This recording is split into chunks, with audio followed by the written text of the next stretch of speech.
last time you'll play on this field Saturday, man? What goes through your mind with that in play, and then the increased sense of urgency knowing what's ahead for you guys as far as wanting to make the postseason? Yeah, obviously last time stepping on Kenan Stadium, and so you just want to go to that game and have no regrets in how you prepare and the way you play. And so that's throughout this week, is preparing at a level you've never prepared like, and not having regrets in the way you do it. But playing against Duke, it's obviously there's an emotion to that, and finishing up your time here at Carolina, but you don't let that emotion kind of take over the execution and the preparation you gotta have. Jordan opened up to us after Wake Forest a little bit about a message that he had for the defense specifically after the Wake Forest game. How did the defense react to that, and what was sort of the general consensus moving out of the locker room then, getting ready for a new week? Yeah, I mean, I think as a defense, we don't really it doesn't affect us the way the offense plays, whatever it is. We know it. We got to go on the field and make stops and get the ball back to our offense with great field position, no matter the situation. And so, no matter what the offense or the special teams does, the defensive unit, we got to do a better job, and we know that we're capable of holding teams to as little as we can, and so we sort of we trust the offense and they trust us, and so having their trust always helps. Same with the special teams, so we just got to play as one unit. Being a leader, though, is on this defense, on this team, what was sort of your message back to Jordan after he stood in front of everyone and sort of gave an emotional, heartfelt type of message? Yeah, I think it's all about the team and being unified and not trying to point a finger anywhere. We're all trying to win, and we're all one team. The moment you start playing as two different units, you go downhill, and so we just got to play as one team and play complementary football. Will, on that note, Chip was also telling us after the game that he's really motivated to win the game this week for seniors, guys like you and Kobe, or this is your last chance to get the bell back after losing it last year. What does it mean to you that he is so fired up, not for himself, but for some of the older guys? Yeah, I mean, Chip's a great guy, very mature at just being a sophomore, and he recognizes the importance of this game, and even at a young age. And so he's a great guy and selfless in the way he prepares and the way he plays. So I really appreciate that about him. I know when I was a freshman, I was up here speaking before the Duke week, and we had the same mindset as freshmen and younger players. You want to win it for the seniors. Jeremiah? Yeah, well, you look at Duke, they're one of the, higher scoring ACC teams. They've had a few 40-point games, everything like that. Bill was talking about Mensa, their quarterback. When you look at them on film, what are some of the things you kind of identify that they do well, and what kind of, in those games when they get in rhythm, what kind of allows them to get up there? Yeah, like you mentioned, they've got a lot of talent, especially at the quarterback and skill positions. So Mentz is a great player and does a good job of getting the ball to his explosive receivers. So I think it's going to be a big game for the secondary. You got to be disciplined and have great communication pre-snap. And when we make mistakes, he's likely going to find those mistakes. And so we just got to be disciplined in the way we prepare this week and the way we execute on Saturday. Brian? Yeah, well, you've got obviously Duke and NC State to end the season. I wonder how you compare those two rivals. As someone who's been around this program for a long time, do those games feel different compared to each other, compared to the other games on your schedule? And what sort of separates the Duke and the NC State? Yeah, I mean, I think any rivalry game, there's just a little bit more of an emotional aspect to it. You just get fired up for it, and you know that these schools that are in your backyard, and you see people around, and you're so close to these universities that they meet a little more with the fan bases, and so you recognize that.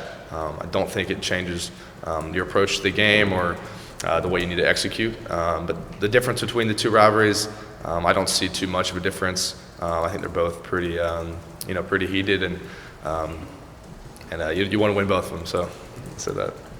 Sheldon? Yeah, I guess for the Duke game specifically, I'm just curious. Obviously, like the victory bell is such a big part of that, and it's kind of in history with this rivalry. What does that, kind of artifact, if you will, of winning that mean for someone that's been around? Yeah, I think it's just another motivator to get that back and have it here at Carolina. My first 3 years here, it spent its time in this facility, painted Carolina blue, and so we want to get that back and keep it here, and get it back for the guys that are coming back next year, and for recruits, just people in Carolina. That victory bell just looks better in this facility. Yeah, I guess a quick follow-up on that. I appreciate you sharing that. Where did you guys keep it? Was it a prominent place? If you just tell me more about that. Yeah, it was kept right by our tunnel, kind of right near our weight room, but yeah, by the tunnel as you enter the field. Are you guys like ringing it for fun, just looking at it? What did that look like? Yeah, I mean, you more rang it after the game and sort of left it there, just a good reminder. But yeah, I'm looking forward to having a chance to ring it Saturday. Andrew? Yeah, some of the guys, to stay on that, some of the guys told stories the last couple of years about ringing it during the week, and how some of the coaches would ring it pretty crazy. And Drake said he rang it a lot. Is it kind of weird not having that sound this week in the building? Because you had it every week that you've been here. I have, yeah. I wouldn't say it's weird. It's just another motivator. I want to get it back. It's good to have it this week, but it's also fun to sort of take it back. Second question, totally unrelated. What are your thoughts? Darian Mensah, coach, said that he's an NFL quarterback and best quarterback you guys are facing. What are some of the challenges there? Yeah, he's a great player. Like I mentioned earlier, he's going to find any mistakes that you make, and does a great job. He's a great deep ball. Good job looking off the defenders, and so we just got to stay disciplined, play to a high level in the back end, play great man coverage, whatever it is. We just got to, guard these receivers well, read the quarterback, and do our job. Kind of going off of that, last week you guys had several defensive breakdowns in the defensive backfield. How important will communication be this weekend, especially you going against a quarterback like Darian Mensah, who's really smart and finding those weaknesses back there? Yeah, I think communication any week for the secondary is crucial. One mistake can lead to a big touchdown or a big play. And I think especially for this week with the quarterback, just being able to capitalize off those mistakes. So we got to do a good job communicating. Well, you've been a part of this forever, like you mentioned, for years now. Is there one of those games that stands out in memory, that stands out in particular? Yeah, I think my freshman year, for sure. Finishing that one with the interception to seal it was a great memory, one that, I cherish still to this day. And so, winning here in double overtime too. All three games I've been a part of have been really close and come down to the last play. And so you got to be ready for a close game and ready to fight it out, because both these teams want to win so bad. That's what you got to expect. And last one for Mike. Will, as a senior and a leader on this team, who do you see as sort of the next man up in the defensive backfield to take your place when you're gone? Yeah, I think we have a great group of guys in the DB room, safeties and corners. But a guy that I think has played a lot and is growing in his maturity is Caleb Cost. Hoping to see him back this week, but a great player, great tackler, great in coverage, and sort of a guy that can do everything, play a little corner, play a little safety, and he's grown as a leader throughout the time I've been here. Expect him to take a big leap next year too. Perfect. Good stuff. Thanks for Yes, sir. Appreciate y'all. Thanks, Will.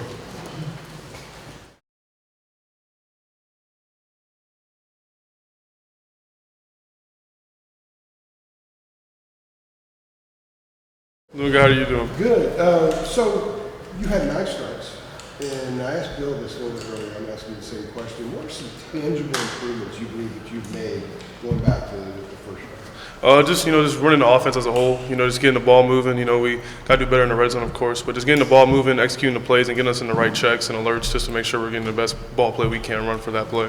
As a follow-up, one of the things he said you made progress in is when not to throw the ball. And you haven't thrown an interception in a while. Kind of take us through learning how to not throw the ball, when not to throw the ball, and kind of protecting it more. Just comes with, not being so aggressive. Of course, you want to be an aggressive player and not play scared, but just understanding when the play's dead or when you need to throw the ball away or just not put the ball in jeopardy, and that's just, something you got to do as a quarterback. Michael? Gio, just a couple quick ones. What was the big rivalry game at South Alabama? Troy. Was there like a trophy that you guys played for in that game? Yeah, it was Battle of the Belt. So what a bell, nice. A bell here too. What have some of the older Carolina players here told you about the emotions that go into the Duke game and sort of what's at stake? I've been told it just means more, and of course I want to win for our seniors and win for all the guys that's been here, and just win another football game. So for us, just of course focus on practice today, but it just means more, and just want to win for the guys next to you. Just quick follow up. Did you beat Troy in your last? Yeah, I beat Troy my last year. Yeah. Yeah, Joe, I wanted to ask about the offense as a whole. Obviously, last week gets away, 12 points, and looking at the 10 games in totality, maybe not where you guys won it. I guess from your vantage point, what have been some of the challenges of, finding that consistent rhythm week in, week out? I think it just starts, of course it starts with us, but I think it's just in the red zone. We just got to get better, putting up touchdowns. We have a great field goal kicker. He does a great job. I mean, he showed up really big for us last week, but, I just think we need to, be better in the red zone and just be able to punch the ball in the end zone. When you look at it, you mentioned the red zone earlier as well. What in the red zone do you think breaks down to where maybe you settle for a field goal rather than, getting over the plane? Like, what do you think kind of just stops, I guess, when you guys get to that? I think it's just execution. We just got to execute our plays, to the best of our abilities, and sometimes we struggle in those, in the lower part of the field. But I think just overall, just execution is having us, execute the play to the best of our ability. Yeah, I guess just on that, maybe for Luke specifically, I know you talked about just the film review with Belichick and just how much that's helped you throughout the season. I think, and I don't have the numbers in front of me, but once you guys got inside the 30-yard line, you were maybe 1-8 passing there, and rushing, and also you guys were having trouble on the ground. Just anything in particular that maybe stood out for you going over the film in, I guess, the inside the 30-yard line from this movie? I would just say this. Of course, you got to reserve the right to kick. You never want to put the ball in jeopardy in the red zone. If you got 3 points, you don't want to lose those 3 points. So just not putting the ball in jeopardy. And I think just for me, I got to be better in the red zone. Completion-wise, or putting us in the best situation. But I think this comes back to executing and putting ourselves in the best situation. Gio, big picture question before these two rivalry games. What has this year been like for you mentally? I mean, it's been up and down, but I think just growing as a person on and off the field and just being the best player I can be and as a best teammate and the best leader I can be. So just growing as a person. Brian? Yeah, Joe, along those lines, have you given any thought to what the future holds for you and that decision to leave South Alabama where obviously you put up such great numbers? Have you thought back on that at all as did I make the right decision, did I make the wrong decision? No, I haven't thought back to it. I'm thankful for the opportunity I have and just be able to play for an amazing program like North Carolina and just making the most of it. I'm just happy to be here and just do what I can while I'm here. Has it been difficult? I mean, personally, when you guys if you don't win games, or you don't put up points, like how much of that are you internalizing and are you dealing with, on a week in and week out basis? How much pressure are you putting on yourself? Of course, I want to win games. Of course, I just want to. It doesn't matter my stat line. I just want to put us in the best situation to win games. Something I hold dearly is winning games and putting ourselves in good situations. And it's rough, but for me personally, I've just got to keep doing what I can. Great. Hey, Gio, I mean, these last two games, of course, are rivalry games. Of course, you got the Duke game this week and then NC State next week. But with the fact that you guys need 2 wins to become bowl eligible, just how much more urgency is in these 2 games outside of the fact it's a rivalry game? I think the urgency just comes with, having a great day at practice today, and having a great day tomorrow, and then having a great preparation day Friday, and then showing up Saturday. So for us, I just think just putting our best foot forward and just making sure we play our best game by the time Saturday happens. Yeah, I don't think we had the chance to ask you about this, but obviously your teammate Jordan had some pretty strong words for you guys after the Wake game, really applauding the defense, calling the defense out, saying we got to do better. Just wanted to kind of get your vantage point on what that conversation was like and what you took from that in the locker room just after the game. I stand with Ship. I think he came out and said what he had to say, and I think as an offense we got to step up more in the red zone and put more points on the board for our team. But at the end of the day, we got to be make sure we're not separating each other, offensive, defenses, make sure we keep each other as a team and just put ourselves in the best situation to win. Trayvon? Gio, fair or unfair, as a quarterback, you're going to get some of the blame and get some of the criticism.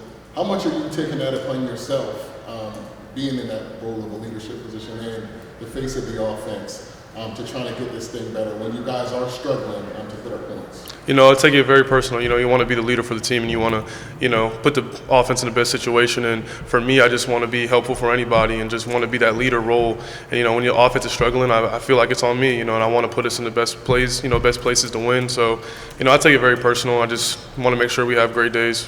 And then if I could just follow up, what are you guys doing? You guys have done this week 10. What are you doing now to ensure that that's the best, putting the best foot forward on these next couple games? Just starts in practice, of course, just making sure we're getting out there earlier, covering new plays that we're running or covering, schemes, and making sure that we're cleaning up little things that we're missing on, just little routes or concepts or blocking schemes, just making sure we're cleaning up all those things and just, putting in extra time and putting extra effort in the film. And the last one for Shelby. Just on that note, a big part of it is the execution. You kind of repeated, but Yeah. you just talked there about maybe running new plays. I'm curious standpoint, maybe any new wrinkles, new things you guys have tried in the past few weeks that you feel like have been effective for you all? I think whatever been effective, whatever Coach Kitchen calls, I think he does a great job. I think he calls great plays, and I think we just got to execute them.